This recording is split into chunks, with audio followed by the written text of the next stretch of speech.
We have Constantin Querard on, my friends. Let me ask you this question, because a poll came out last night that I don't know whether or not we should take it seriously, but it is a data point. The polls show that Republican Senate race primary is tightening up, and Dr. Ward is gaining on Martha McSally.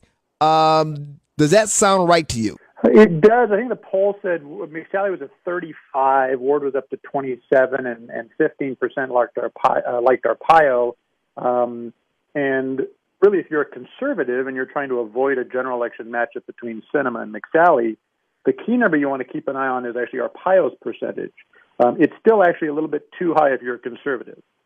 My best take on this is that I think McSally will have a tough time breaking, I'd say about 43% or so.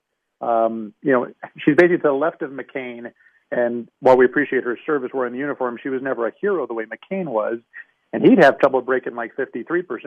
So I think her number is about 43. That means Arpaio needs to be 14% or lower in order for there to be enough votes for Ward to win. And I think that's kind of why you see Arpaio's people going out to attack Ward. Okay, so then I got to ask you this question, because I speculated on the air that Joe Arpaio was not a serious candidate. I don't see him spending the kind of money that you need to win. And the only time he's saying anything kind of negative, it's against one candidate. So here's my question. Do you think that this is a kamikaze mission by the Arpaio people to take out Dr. Kelli Ward? I think clearly it is. I don't think it's even a question of speculation. I actually looked at every tweet, and I know tweets aren't everything, but it's how the campaign conveys its message. And the tweet audience is generally the media. We in campaigns, we tend to use Facebook for voters, and Twitter's more for media. But if you look at every tweet the campaign of the sheriff has had since the start of the year, I'll let you guess how many were critical of McSally. Oh, probably zero. You are as smart as you are beautiful. Yes. Not a single one. All of their fire has been trained on Ward. Even when McSally was getting beat up in the press for flip-flopping on DACA, remember she was taking videos off her website, which is a border issue. I mean, that's Arpaio's sweet spot. Gave her a total pass.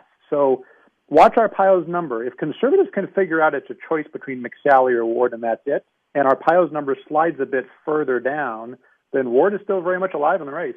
No, all due respect to Joe Arpaio and the service, as sheriff that he's had for Maricopa, for the county. But yeah, I think this is exactly what we're seeing. I don't know what's going on behind it, but I know what I'm seeing. And I think, Constantin Querard, that we the people here in the great state of Arizona are kind of seeing right through it as well. And I'm hoping that those numbers for Arpaio, this is just me, hoping that they do fall below 10%, and it becomes a race that it should be in the first place between Dr. Kelli Ward and Martha McSally. Yeah, I'm an Arpaio fan as well, but I don't even think he necessarily knows what messages are going out on his Twitter account from the campaign, but yeah, even if he wants to win it, it's clearly not. The campaign is not being run to win the race. Exactly. It's being run to make sure that Ward doesn't.